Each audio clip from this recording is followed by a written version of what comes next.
Hello, everybody. This is Dr. Annette Feravich with Healthy Mind, Body, Spirit. And this is the second time that I am seeing you today. And because I was on with my cleanse day 5. And so take a look at that. There was a little bit of problem with broadcasting that because, well, I didn't go live was the problem at 1:30 or 1 o'clock or whenever I said I was going to go on, which was unfortunate because I was actually on time today, a little bit late. But we are going to go ahead and make sure that I've got everything up that I need. And I know YouTube has been really slow for me, and I'm not really quite sure why, because I wasn't this slow initially. But we're going to keep working and see what we can do. I'll lower this light a little bit here. But hopefully it's not, gleaming off of my forehead, which I think I just actually did do, didn't I? Well, not too bad. It's okay, right? No, it's horrible. I'll move this closer. And we're going to definitely do something with this, which is undo what I just did. So you can see I didn't quite have this fully set up, but I am set up now a little bit without all of my Christmas stuff up right now. Okay, all right, I'm ready to get started. So today, what are we looking at? Today we are talking about sugar and insulin resistance. And so what I will do is open this up. There's our title slide. So sugar and insulin resistance, and actually I think we're ready to get started here. So let me go ahead and get up my notes here. So I've got, all right. So first of all, when we are talking about sugar and insulin resistance we compare to what we call insulin sensitivity. So what is that? And actually, before we do that, I just want to do a little introduction here, besides who I am, so that we can see these slides. So don't forget, this is I think we're on number 5 in our series now. When I recalculated everything, we're at number 5 in our series, A Healthy New You in 2022. And we're going to go ahead and get started. And again, this topic is sugar and insulin resistance is what we're looking at. Okay. All right. Let me back that up for a second. Okay. So when we are talking about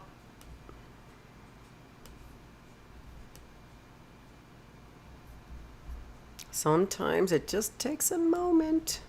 All right, which side am I going on? This side. Yeah. Okay. I think that looks okay.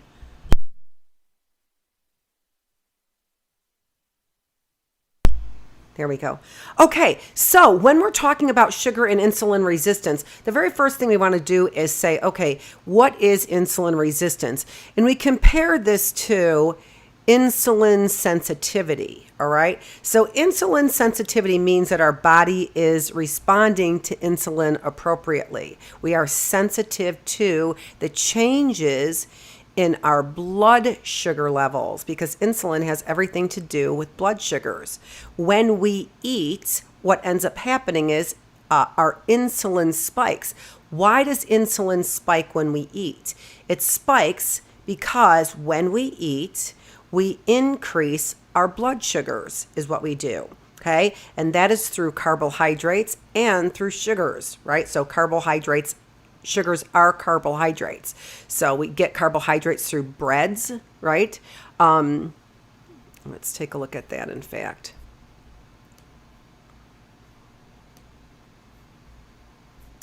So what are the types of foods that introduce insulin into the body? Because some foods introduce insulin more than other foods. And so this kind of begins to give you an idea of how we might combat this insulin resistance. We would obviously start with foods that lead to less insulin resistance. And the good news is this, is that the foods don't have to be things like, for example, vegetables, right? And in fact, fruits can be high in sugar, and so sugars actually can turn into or can contribute to insulin resistance. So remember, what we're talking about here is insulin sensitivity. That means my body responds to insulin appropriately. When we have insulin resistance, that means our insulin processing is dysfunctional. Now, we haven't talked about what that processing is yet, but when we have insulin resistance, it means it's dysfunctional. It's not operating appropriately. And so here we can see that there are foods that contribute to greater spikes in insulin, such as sugar or, again, carbohydrates, not or, and sugars are carbohydrates. So they're carbohydrates that contribute to spikes in insulin. So what is that? What is that? Why do we have a spike in insulin? Well, what occurs is when we eat,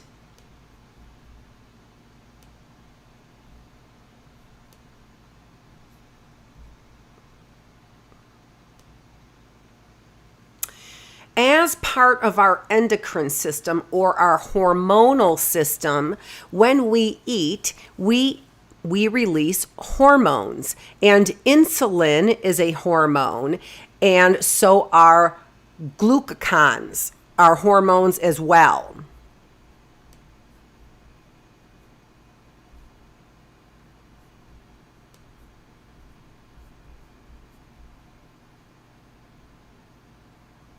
And those are, I just wanted to repeat that, so make sure that I had this so that you understand the word. So what we do is we have two hormones that are produced when we eat.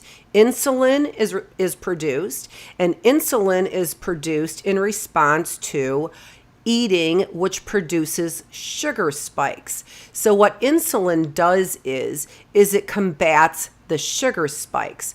Okay. So that's one of the hormones that's released. And then glucagon is the other hormone that is released. And glucagon is released when we have low blood sugar. So we need more energy, right? So when we feel tired and lethargic, both of these conditions actually can lead to us feeling tired and more lethargic. But when we have low blood sugar, what ends up happening is the body then will convert sugars into energies that have been stored in the body. And so this is a way that we can also lose weight. We end up getting some of these energies stored in our bodies, and then we utilize them when our blood sugar is low and when we need to end up having more energy in our body. All right, so then what we do is we eat, and when we eat, we end up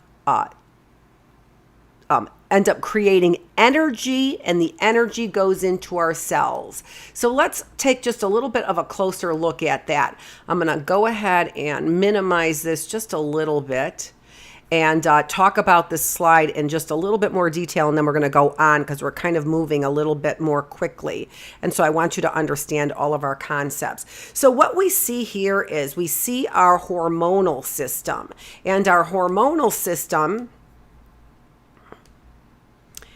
ends up getting activated when we have an imbalance in our bodies, all right? So what could create an imbalance in our bodies? Well, all kinds of things, but very specifically, what we're talking about here is hunger, right? So hunger or even cravings, right? Eventual cravings. So that activates then the hypothalamus, which is in our brains, and it says there's an imbalance in our brains. And then what ends up happening is the hypothalamus activates the pituitary gland, which you see there in that picture up at the top there. And the pituitary gland is also in our brain, and we call that the master gland. And this master gland then secretes hormones throughout the body. So hypothalamus says imbalance, I'm hungry, activates the pituitary gland, which then activates the appropriate hormones necessary that are associated with hunger. And in this case, it's the pancreas, because the pancreas is what secretes the hormones, insulin, and also glucagons. All right. All right. So that's how this system begins activating. And this is a hormonal system, again, that is activated when we have imbalances related to hunger. All right. Or even, again, cravings. All right.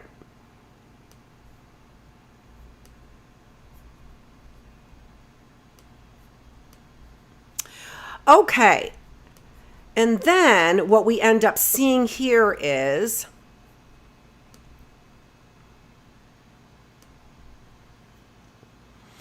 that we have got sugars that when we eat, again, we see spikes in sugars. Now, what foods do we see spikes in sugars? We see them with carbohydrates. But here is, interestingly enough, we do not see them with fats.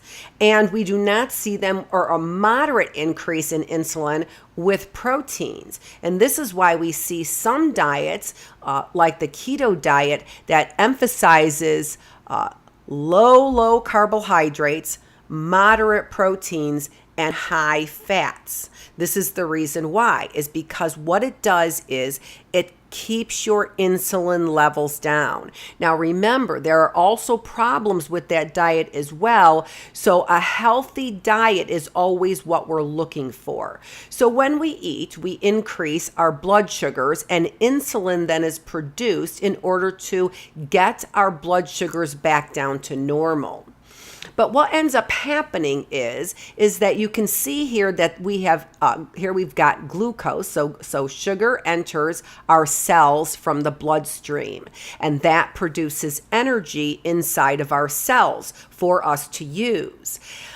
Insulin then also enters the cell as well, but it enters through an insulin receptor, which the analogy is always a lock and key, so that there are receptors, and there are hormones that fit into that receptor, but they have to fit in and perfectly, right? So the cell has to accept it, and the insulin has to be correct. It has to be insulin, right, for the cell to accept it. And that's like a lock and key that's produced. Well, what ends up happening after time, and when we continue to produce insulin over and over again, is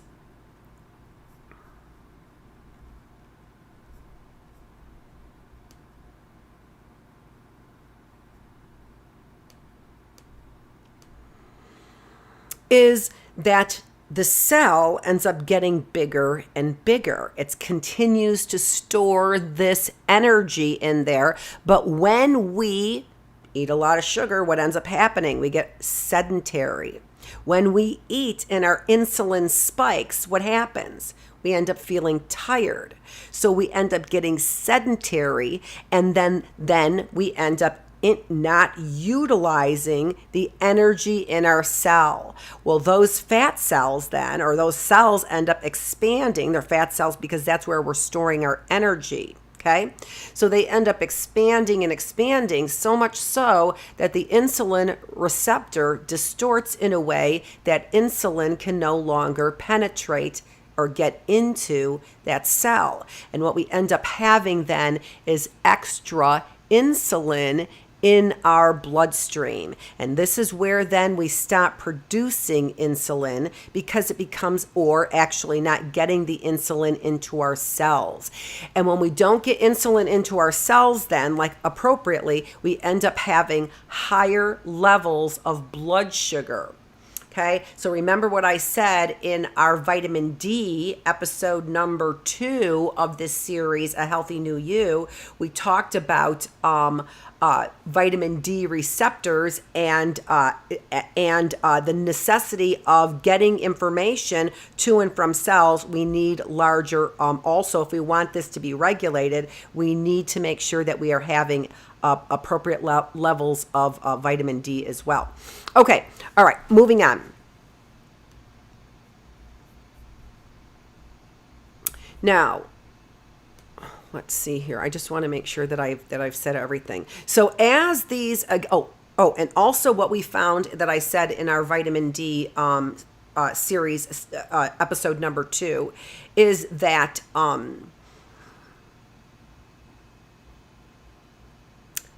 When individuals had COVID-19, what we also found is one of the associations with COVID-19 is high levels of blood sugar. So what this means is individuals who have a comorbidity or a risk factor for contracting more severe COVID-19 are individuals who have high levels of blood or sugar in their blood. So they have they have insulin resistance. They cannot process their sugars in their blood appropriately because insulin is no longer produced or regulated appropriately, getting into the cells appropriately. Okay, all right.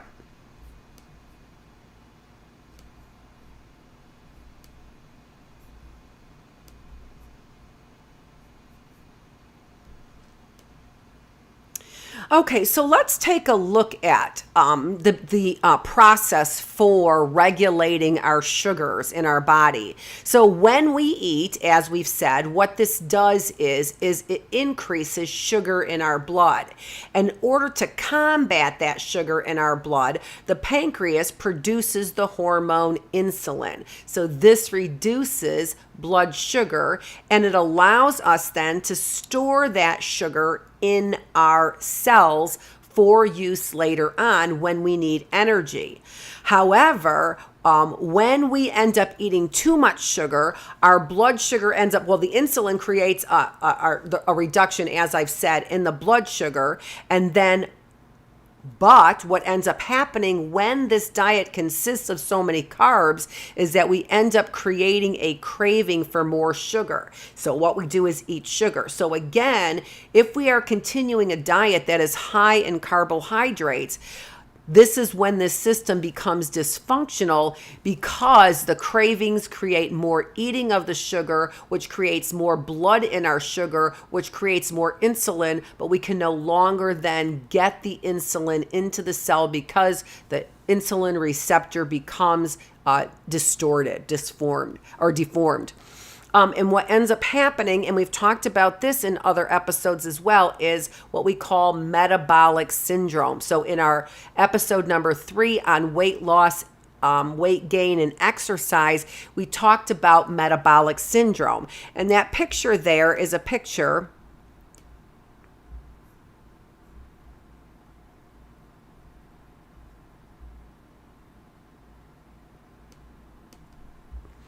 that emphasizes, let me make that just a little bit smaller. There is a picture there, and that emphasizes what this apple body figure looks like. So you can see, and I've talked about this before, because this apple figure is indicative of having metabolic syndrome, and one of the conditions of metabolic syndrome is that we have insulin resistance as well. All right, so there are a few factors that lead to metabolic syndrome, having 3 of these, or different variables or healthcare situations, symptoms, issues.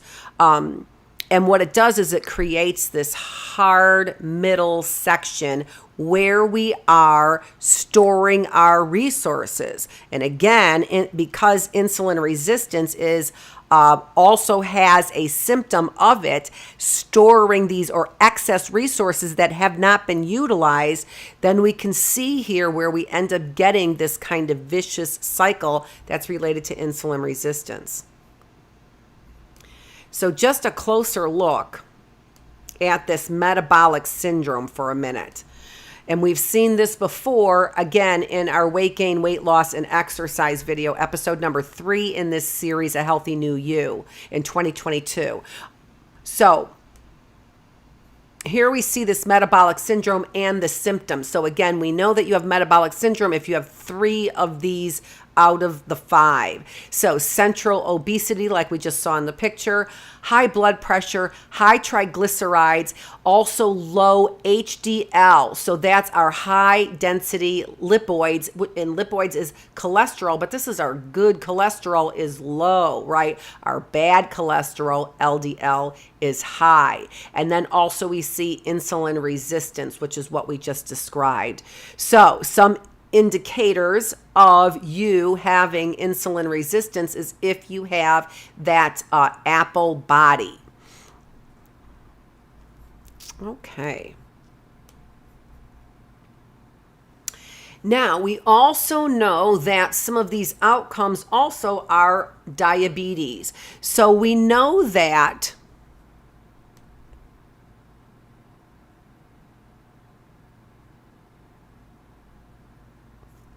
let's see here. I want to make sure that I have this right.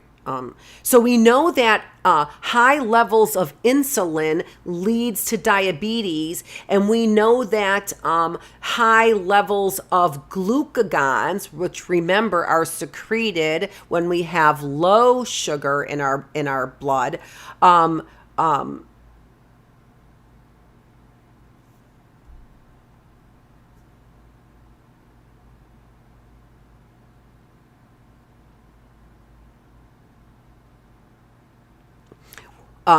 when we have low, I just wanted to make sure that I had this. When we have low sugars in our blood, we end up producing then more and more insulin. When we have too much insulin, or so too much insulin produces hypoglycemia, whereas too little insulin produces diabetes. And remember, we end up having too little insulin. Why? Because we can no longer regulate our insulin anymore.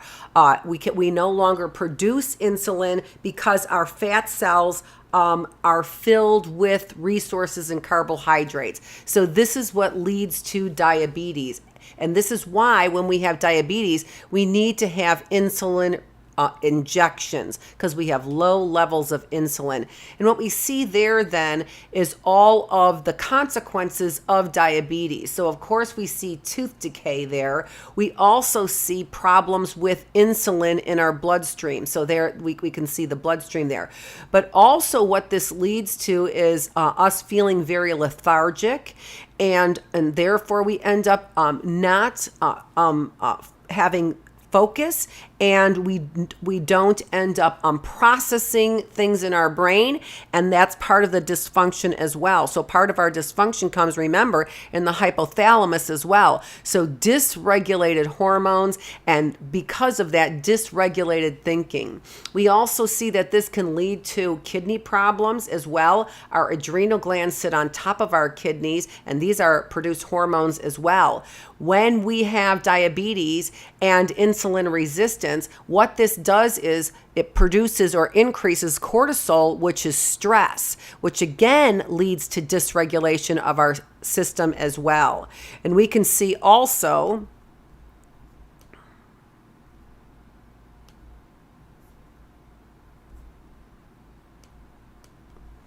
that diabetes leads to eye conditions and eye problems, and it also leads to heart conditions as well, because this also contributes to buildup of, as we said, triglycerides and cholesterol as well. Okay, all right, so let's move on.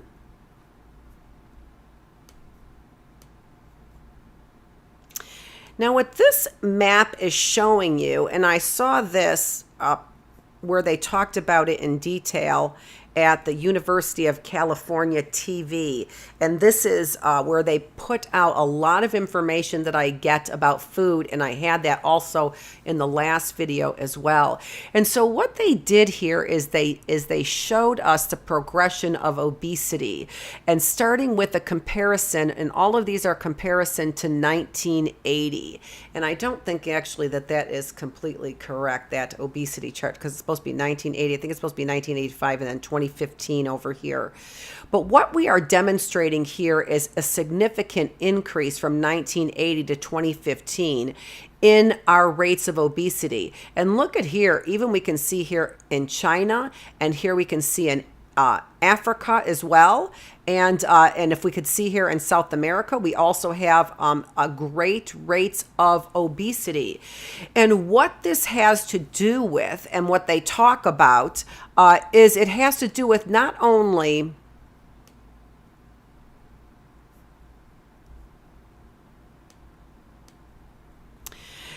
changes in the way that we process food, because we have been eating processed food for a long time. I was talking the other day to my students about how the bread that I used to eat looked.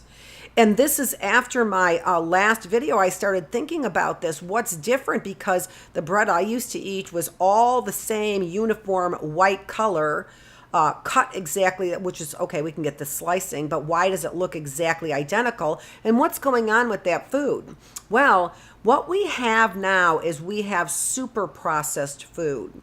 So when I was growing up, we had food that we ate that was processed, but it had additives in there that were for the purpose of the food. So to prolong the shelf life, for example, but additives that were for the purpose of the food. And now what we have is, for example, in soda pop, for example, we have additives that have nothing to do with the flavor of the food. For example, coloring, and for example, things like caffeine or other things that make it highly addictive, including sugar. Now, one of the things that I don't think I've mentioned to you already is that we have found that we've compared breads, carbohydrates, we've compared them to sugars, and we've compared them to fat. And what we have found out is that sugar, not carbohydrates that come from things like breads, for example, but from sugar, those carbohydrates that come from sugar are addictive. So, for example, when you watch the video Super Size Me, and you could see that there begins the cravings for these hamburgers and for this fast food. What that actually is a craving for that sugar, because we found that individuals end up craving sugar and have withdrawals that are related to sugar, but not withdrawals that are related to fats or other carbohydrates. So this is how we end up getting a vicious cycle as well, because we know that we have addictions to sugars. So what do we need to do then in order to break this obesity cycle and also insulin resistance? What do we need to do? I'm not sure if that's the next slide. We are going to find out. So reversing insulin resistance. How can we reverse insulin resistance? So I looked at a few sources to kind of give me some good ideas. And most of the ideas here really are common sense for reversing insulin resistance. So first of all, what we know about insulin is that it is spiked when we eat. So if we start right there, we can regulate our eating. And so we know that, for example, intermittent fasting creates, because we eat, it creates spikes in sugar, but much more, or much less, actually, it's much more seldom, if that makes sense, for us to get spikes when we have intermittent eating. So intermittent eating basically is eating less frequency, approximately 16 hours of fasting, and having all of our food in an 8-hour window. Or even you can even start by reducing the number of meals. Now, one of the things that we were taught growing up is to eat more meals, but smaller meals. Well, the problem with this is if we are not getting the right types of meals, eating these smaller meals, and they are spiking our sugar levels, well, then we are going to end up having more insulin and needing more insulin in our system to combat the glucose or the sugars that are in our system that continue to spike every time we eat. So if we did intermittent dieting, this would help us not see the spikes so frequently and allow our bodies then to produce the insulin for one meal before it goes and has to produce insulin for another meal, causing this kind of dysfunction. Okay, all right, so intermittent fasting is a way that we might be able to reverse some of this insulin resistance that we have and get insulin sensitivity, right? We want insulin sensitivity. All right. So another thing is of course then increasing foods that don't increase insulin so readily. So begin to find substitutes for your sugars in particular, and then also some other carbohydrates like breads, for example. So finding things that are higher in fat, and this is the reason why people go again to the keto diet. So eating things like avocados, which are very nutritious for you, eating things like in eggs, in particular egg yolks, which also are high in lots of nutrients as well. And have a higher content of fat. And remember, fat does not increase insulin at all. Protein increases insulin in a moderate amount. So again, adding things like fatty proteins, like for example, salmon, can also help with insulin resistance. So again, trying to think about alternatives. And these alternatives really are delicious alternatives because they are things that will actually, I always say they stick to your ribs, right? They are meals that are going to not leave me feeling hungry 15 minutes later, like often the empty calories, for example, of sugar does. Think about things like that are even lower in insulin producing carbs, such as, for example, potatoes. So potatoes can fill us up, right? They do produce a greater amount of insulin than protein or fats do. However, not as much as some other carbohydrates like processed bread does. And again, remember what we're talking about also are many of what they call these super processed or hyper processed foods that are processed not just for food value, but being processed for really marketing value is what we're doing. Okay, all right. That's all that I have for you on insulin resistance for today, on sugar and insulin resistance. But don't forget to wrap this up, that sugar is addictive. And this is what is creating the cravings that create us to pick sugar, which gives us these increases and these spikes in our insulin. And so that's really what we need to focus on, is reducing the amount of sugar that we have in our diets. And finding a delicious substitute that we know does not increase our insulin levels. And we've got to think smart about that, right? Because we might choose something like yogurt, and yogurt actually can have lots of sugars in it, and or artificial ingredients, and be processed in different ways. So we've got to look at our foods, and we've got to learn about our labels and read our labels. All right, so let's take a look at upcoming schedule is what we'll do. So what else is coming up in our schedule for a healthy new you in 2022? Well, I'm just about done with my healthy cleanse, and I will be getting online with some information for my healthy cleanse. I don't know if I'll get on tonight with any more information today, but I will be getting on tomorrow to kind of wrap up some of this healthy cleanse that we have. So, and then on next Sunday, we've got supplements versus medicine and your immune system. So again, everything that we're focusing on is a healthy new you. We are talking about healthy body is what we're talking about, a healthy body. All right. And then on February 13th, there's so much about thyroid and thyroid disease and thyroid cancer. How does our thyroid work? What does that have to do with our adrenal glands? And how is that all related to stress? On February 20th, because we're talking about a healthy body, we also want to make sure that we are taking a look at getting clean. And more than that, let's take a look at, it's going to be a historical look at what cleanliness has gotten has done for our reduction in disease.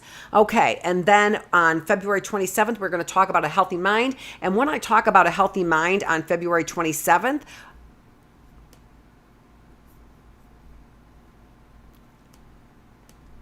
I want to introduce you to some changes that I have to my business that's related to healthy mind. So there's some surprises. So visit me then on February 27th, where we begin our series on a healthy mind. We'll leave our series on a healthy body. All right, but still getting healthy, a healthy new you in 2022. Okay, well, thank you so much for joining me. And let me see here if I have anything else. All right, so that's all I have for you today. I am going to leave you up here with the last slide that I have. You can see that I haven't done a today's question, but I am going to leave you up here with this slide. And what this slide is talking about is just again, what do you need to get started for a healthy cleanse? I have a few people who are starting and watch my videos so you can see. And I also have some great meal plans on there as well. All right, so.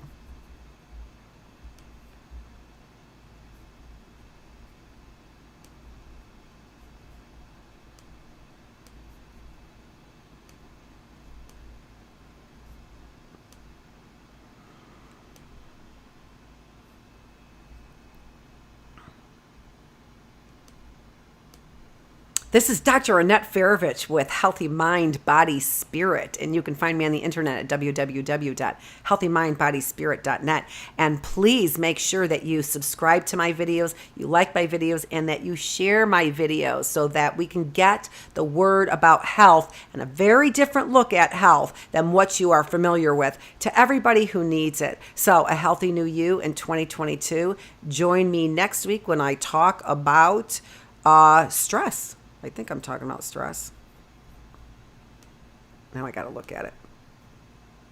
No. Join me next week when I'm talking about supplements and medicine. All right. Thanks for joining me.